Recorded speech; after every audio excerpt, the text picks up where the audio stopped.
Hello, welcome and kumusta. Welcome again to Riot Conversation, random information about occupational therapy.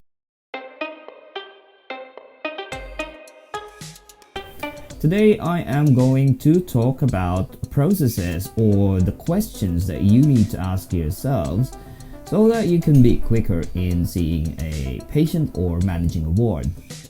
Let us go for this scenario.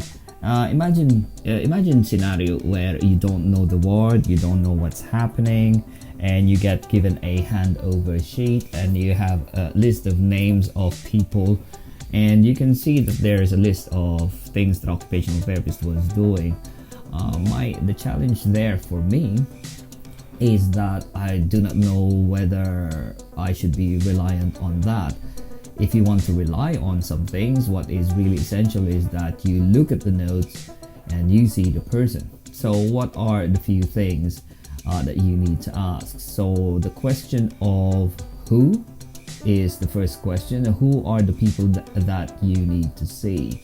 Okay, now you have a list of the names, so that's good. The next question that you need to find out is where. So you need to find out where these people are, or in terms of location in the ward. Are they in bed 1, bed 2, bed 3, bed 34? So that's the next thing. So the who and the where. And the next question that you need to answer is the question of when. So when are they going to be discharged? Now, a good technique on finding out when is that when you go to wards, there usually is a whiteboard. So in whiteboard, there is a list there of the patient's names, and they usually have an EDD or expected date of discharge date lined up onto their names. So you can find out then, if you know when they're going to be discharged, you just have to cross-reference who are the people that are involved with occupational therapist, and when are they going to be discharged, so that those people who are soon to be discharged, you can see them and you can make them to be your priority.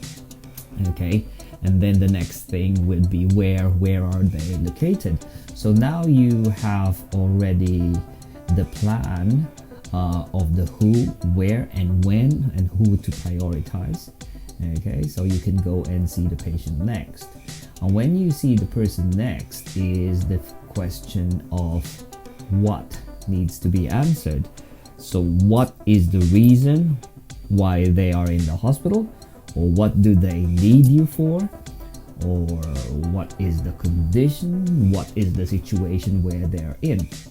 So you can find this out by in two ways. You can just go direct to the patient if they are compos mentis, and if they have the capacity, they can actually tell you what is the problem. That's very essential, because at the end of the day, we're just trying to solve problems. So you can go and meet a patient, and you can go and ask them, okay, what are you here for? What's the problem? What's the issue? And then so the person can just tell that to you straight away. But then again, what are the things that you need to do? You can go and look at the notes and look for the last entry of the occupational therapist and what their plan is. Okay, and then that's the what.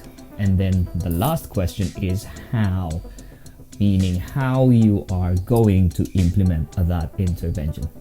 Are you going to implement that intervention face to face by seeing the person yourself, or are you going to delegate that to a rehab assistant, occupational therapy assistant?